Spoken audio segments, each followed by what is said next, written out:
5 بار اعلان کراتا ہے، حی علی الصلاۃ، آ جاؤ نماز کی طرف، حی علی الفلاح، آ جاؤ کامیابی کی طرف، لیکن ہم کامیابی کی طرف نہیں آتے۔ ہم سمجھتے ہیں کامیابی مسجد میں نہیں ہے، ہم سمجھتے ہیں کامیابی اللہ کے احکام میں نہیں ہے، ہم سمجھتے ہیں احکام اللہ کے رسول صلی اللہ علیہ وسلم کی اطاعت میں کامیابی نہیں ہے۔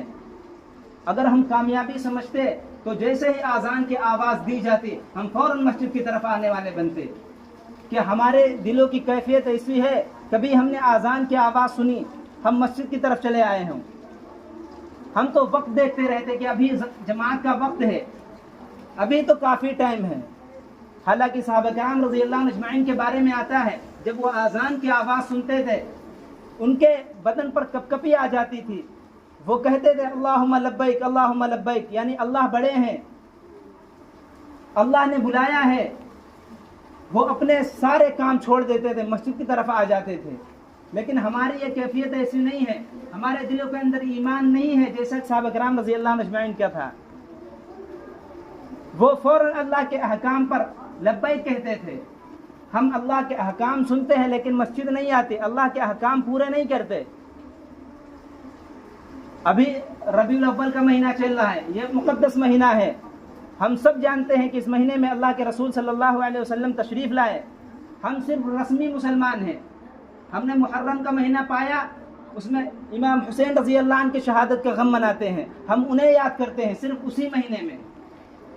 ربیع الاول کا مہینہ آیا، ہم رسول اکرم صلی اللہ علیہ وسلم کو یاد کریں گے، اور پورا سال چھٹی پہ رہیں گے، پورا سال اللہ کے حکام سے دور رہیں گے۔ صرف مہینے کے اعتبار سے ہمارے اندر دین کا جذبہ پیدا ہوتا ہے۔ رمضان کا مہینہ آیا، ہم روزہ رکھتے ہیں، مسجدوں کو بھر دیتے ہیں، جیسے شوال کا مہینہ آیا ہم مسجدوں کو خالی کر دیتے ہیں۔ ربیع الاول کا مہینہ جیسے ہی آتا ہے ہم لوگوں میں خوشی کے لہر دوڑ جاتی ہے۔ ہم میں سے کوئی عید میلاد النبی مناتا ہے، کوئی اپنے گھروں کو کمکموں سے سجاتے ہیں، کئی لوگ اپنی مسجدوں پر روشنیاں جگمگاتے ہیں، ہر طرف خوشی مناتے ہیں۔ اس لیے اگر پوچھا جائے خوشی کس لیے مناتے ہو، کہتے ہیں اللہ کے رسول صلی اللہ علیہ وسلم دنیا کے اندر تشریف لائے تھے، اس لیے ہم خوشی مناتے ہیں۔ ہم سب خوشی کس لیے اللہ کے رسول صلی اللہ علیہ وسلم دنیا کے اندر آئے تھے، اس لیے ہم خوشی مناتے ہیں۔ لیکن اگر دنیا کا کوئی کافر، دنیا کو کوئی مشرک پوچھے تم اللہ کے رسول صلی اللہ علیہ وسلم کے آنے کی خوشی تو مناتے ہو، تم ان سے محبت تو کرتے ہو، لیکن ان کے احکام پر عمل کرتے ہو کہ نہیں کرتے؟ ان کے دین سے کتنی محبت کرتے ہو، ان سے کتنا محبت کرتے ہو؟ صرف ربیع الاول کے مہینے تک کافی ہے محبت، پورا سال کون ان کے اطاعت کرے گا؟ پورا سال ان کے کہنے پر کون چلے گا؟ ربیع الاول کا مہینہ آیا، ہم اس میں محفلیں منعقد کرتے ہیں، جشن مناتے ہیں، خوشی مناتے ہیں۔ یہ خوشی اور جشن جانتے ہیں کون مناتا ہے؟ یہ خوشی اور جشن شیطان مناتا ہے۔ مسلمان تو اللہ کا احسان مانتے ہیں اور اس پر شکر ادا کرتے ہیں۔ مسلمانوں کے لیے خوشیاں نہیں ہیں، مسلمانوں کے لیے جشن منانا نہیں ہے کہ ہم جشن منائیں، اپنے اللہ کو بھول جائیں، ایسے ہم گناہ کرتے ہیں۔ اس دن شیطان بھی شرما جاتا ہے کہ یہ کیا کر رہے ہیں۔ ہم اندھے ہو جاتے ہیں، اللہ کے رسول صلی اللہ علیہ وسلم کی خوشی میں ہم گناہوں کو کرنے والے بن جاتے ہیں۔ ہمارے یہاں ربیع الاول کے مہینے میں کس طرح سے خوشی منائی جاتی ہے، جشن منایا جاتا ہے؟ کیا ہم صرف جانتے ہیں دین کے بارے میں؟ صحابہ کرام رضی اللہ عنہ اجمعین کو نہیں پتا تھا، وہ بھی جشن مناتے، وہ بھی خوشی مناتے، لیکن صحابہ کرام رضی اللہ عنہ اجمعین کی زندگی تو پڑھو۔ کسی کے پاس اگر وقت ہو صحابہ کرام رضی اللہ عنہ اجمعین کی زندگی پڑھنے کا وہ پڑھے۔ صحابہ کرام رضی اللہ عنہ اجمعین کی زندگی پڑھو، ان کی زندگی میں ربیع الاول کا مہینہ آیا، وہ خوشی اور جشن منانے کے لیے نہیں آئے۔ صدیق اکبر رضی اللہ عنہ کے بارے میں آتا ہے ان کی زندگی میں 2 مرتبہ ربیع الاول کا مہینہ پڑا، انہوں نے کبھی جشن نہیں منایا، انہوں نے کوئی خرافاتیں نہیں کی۔ سچ بتاؤ کہ ہمیں صحابہ کرام رضی اللہ عنہ اجمعین سے زیادہ اللہ کے نبی صلی اللہ علیہ وسلم سے محبت ہے؟ صدیق اکبر رضی اللہ عنہ اجمعین سے زیادہ ہمارے دلوں کے اندر محبت ہے اللہ کے رسول صلی اللہ علیہ وسلم کی؟ صدیق اکبر رضی اللہ عنہ اجمعین ایک مرتبہ اللہ کے رسول صلی اللہ علیہ وسلم کو مارا جا رہا تھا. آپ نے دیکھا، فوراً آپ بچانے کے لیے تشریف لے گئے. اللہ کے رسول صلی اللہ علیہ وسلم کے اوپر لیٹ گئے. کافروں نے، مشرکوں نے حضرت صدیق اکبر رضی اللہ عنہ کو اتنا مارا کہ بے ہوشی طاری ہو گئی، مرنے کے قریب پہنچ گئے. ان کے گھر والے گھر لے کر صدیق اکبر رضی اللہ عنہ کو گئے. شام کو ہوش آیا، والدہ نے کہ کچھ کھا لو، کچھ پی لو، مرنے کے قریب پہنچ چکے ہو. وہ کہنے لگے جب تک کہ میں رسول اکرم صلی اللہ علیہ وسلم کو نہیں دیکھوں گا اپنے اوپر میں کھانے کو حرام سمجھتا ہوں. اللہ کے رسول صلی اللہ علیہ وسلم سے اتنی محبت کرتے تھے. آخر کار انہوں نے ضد کی کہ رسول اللہ صلی اللہ علیہ وسلم سے ہمیں ملاقات کرنا ہے. وہ کیسے ہیں، کس حال میں ہیں؟ لوگ اسی حالت میں صدیق اکبر رضی اللہ عنہ کو لے گئے اللہ کے رسول صلی اللہ علیہ وسلم کے پاس. آپ نے دیکھا، آپ کھڑے ہو گئے، آپ سمٹ گئے، اس قدر روئے کہ صحابہ کرام رضی اللہ عنہ اجمعین بھی رو پڑے. اللہ کے نبی صلی اللہ علیہ وسلم کو اتنی محبت تھی، صحابہ کرام رضی اللہ عنہ اجمعین کو اتنی محبت تھی اللہ کے نبی صلی اللہ علیہ وسلم سے. لیکن ان کی زندگی میں ربیع الاول کا مہینہ آیا، انہوں نے جشن نہیں منایا، انہوں نے خوشی نہیں منائی، وہ اللہ کا شکر ادا کرتے رہے. حضرت فاروق اعظم رضی اللہ عنہ کے زمانے میں 12 مرتبہ ربیع الاول کا مہینہ آیا، وہ ایسی خرافاتیں نہیں کرتے تھے، وہ گناہوں کے اندر اپنی زندگیاں برباد نہیں کرتے تھے. 12 مرتبہ حضرت عمر فاروق رضی اللہ عنہ کے زمانے میں ربیع الاول کا مہینہ آیا، وہ یہ جشن نہیں مناتے تھے، وہ جلوس نہیں نکالتے تھے.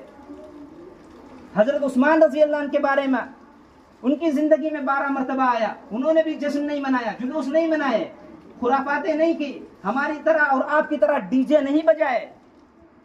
ہم جاتے ہیں ادھر سے نعت اور اللہ کے رسول صلی اللہ علیہ وسلم کے اوپر اشعار پڑھتے ہوئے ادھر سے آتے ہیں، کتنی خرافاتیں کرتے ہیں. ہم میں سے ہر شخص جانتا ہے، بتانے کی ضرورت نہیں ہے. آپ بھی یہیں رہتے ہیں، ہم بھی یہیں رہتے ہیں، دیکھتے ہیں کہ نہیں دیکھتے. پھر حضرت عثمان رضی اللہ عنہ کے زندگی میں 12 مرتبہ آیا، انہوں نے جشن نہیں منایا. حضرت علی رضی اللہ عنہ کی زندگی میں 5 مرتبہ ربیع الاول کا مہینہ آیا، انہوں نے جشن نہیں منایا، اس لیے کہ مسلمان جشن مناتا ہی نہیں ہے، مسلمان شکر کرتا ہے. اور اللہ نے اس شکر پر جو وعدے رکھے ہیں قرآن مجید کو پڑھ کر دیکھو. اللہ نے فرمایا ان اللہ لا يحب الفرحین، اللہ رب العالمین جو جشن مناتے ہیں انہیں پسند نہیں کرتے، جو خوشی مناتے ہیں انہیں پسند نہیں کرتے. مسلمانوں کا کام یہ ہے کہ اس پر شکر کرے. اللہ نے فرمایا لقد من اللہ علی المؤمنین اذ بعث فیہم رسولا من انفسہم، اللہ نے مومنوں پر احسان کیا کہ رسول اللہ صلی اللہ علیہ وسلم کو ان کے اندر بھیجا. اس پر شکر ادا کرنا چاہیے. ہمیں جشن منانے کا حکم نہیں ہے. ہماری زندگیاں رسول اکرم صلی اللہ علیہ وسلم کے طریقے سے خالی ہیں، ہم کیوں جشن منائیں؟ ہماری مسجدیں خالی ہیں، مسجدوں کو چھینا جا رہا ہے، روزانہ ایک نئے قوانین پاس ہو رہے ہیں پارلیمنٹ کے اندر، ہم پھر بھی جشن مناتے ہیں. ہمیں زندگی جینے کا تصور نہیں ہے، کیسے زندگی جی جاتی ہے. ہم اب ربیع الاول کا مہینہ آیا ہے، ہم اس طرح سے جشن منائیں گے، اس طرح سے خرافاتیں کریں گے کہ شیطان بھی شرما جاتا ہے کہ یہ کیا کر رہے ہیں. اللہ کے رسول صلی اللہ علیہ وسلم نے اسی وجہ سے پتھر کھائے تھے، اسی وجہ سے صحابہ کرام رضی اللہ عنہ اجمعین نے اپنی گردنوں کو اڑائے قربان کیا تھا. اسی وجہ سے ہمارے بزرگوں نے دین کے لیے اتنی قربانی دی کہ تم جشن مناؤ، تم عیاشیاں کرو، تم دین کا مذاق اڑاؤ، پھر بھی کہو ہم پکے مسلمان ہیں، ہم سچے مسلمان ہیں، ہم سے زیادہ جنت کا حقدار کون ہے. ہماری زندگیاں رسول اللہ صلی اللہ علیہ وسلم کے طریقے سے خالی ہیں. ہم جشن مناتے ہیں، ہونا تو یہ چاہیے تھا کہ ہم جشن نہیں مناتے، ہم شکر کرتے اور اللہ کے دین کو بلند کرنے کے لیے ہم اپنی جان کو بھی قربان کرتے، ہم اپنے مال کو بھی قربان کرتے، ہم اپنے دین کو بچانے کے لیے جتنی کوشش کرنی چاہیے تھی ہم کرتے. کون کرتا ہے؟ ہم تو رسمی مسلمان ہیں. جمعے کے دن آیا، ہم مسجد کے اندر تشریف لے آئے، 2 رکعت پڑھی، ہم مسجد کے باہر چلے گئے، پورا ہفتہ پھر مسجدیں خالی ہیں. پھر ہم شکوے کرتے ہیں، شکایتیں کرتے ہیں کہ لوگ مسجدیں چھین رہے ہیں، لوگ نئے قانون لا رہے ہیں. یہ کس وجہ سے لا رہے ہیں؟ جب تم دین پر عمل کرنا ہی نہیں چاہتے، جب تم دین پر عمل کرنا ہی نہیں چاہتے، جب تم نے فیصلہ کر لیا ہے کہ یہ مولویوں کا کام ہے، یہ امام صاحب کا کام ہے، یہ ہمارا کام نہیں ہے، اس وجہ سے اللہ نے بھی فیصلہ کر لیا. اللہ کہتے ہیں اگر دین پر عمل نہیں کرو گے، اللہ کہتے ہیں اگر اللہ کے احکام پر نہیں چلو گے، اللہ تبارک تعالیٰ تمہارے پورے قوموں کو اللہ ہلاک کر دے گا. اللہ نے پہلے قومیں پچھلے قومیں کے بارے میں پڑھو تو صحیح، آسمان پر اٹھایا، زمین پر پٹک دیا. کیا وجہ تھی؟ کیا گناہ تھا؟ یہی گناہ تو تھا کہ وہ اللہ کے احکام پر نہیں چلتے تھے. ہم بھی نہیں چلتے ہیں، اللہ ہمیں بھی اس دنیا سے مٹا دے گا. اللہ کہتے ہیں وَيَسْتَبْدِلْ قَوْمًا غَيْرَكُمْ، اگر تم اللہ کے دین کی طرف نہیں آؤ گے، اللہ دوسری قوم لے آئے گا جو اللہ کی عبادت کرنے والے ہوں گے، جو اللہ کے احکام پر چلنے والے ہوں گے. اس لیے اللہ اور بندوں کی کوئی رشتہ داری نہیں ہے، اس کے تو سب بندے ہیں. اس کا احسان، اس کے انعامات صرف اس کی رضا والے کاموں میں ہے. اگر ہم اس کی رضا والے کام کریں گے، اللہ رب العالمین کا کرم بھی ہوگا، انعام بھی ہوگا، پھر ساری قومیں مغلوب ہو جائیں گے، ہم غالب ہو جائیں گے. اللہ فرماتا وعد اللہ الذین آمنوا وعملوا الصالحات لا یستخلفنہم، ہم نے ایمان والوں سے وعدہ کیا ہے کہ ہم انہیں زمین کے اندر ضرور خلافت دیں گے، حکومت دیں گے.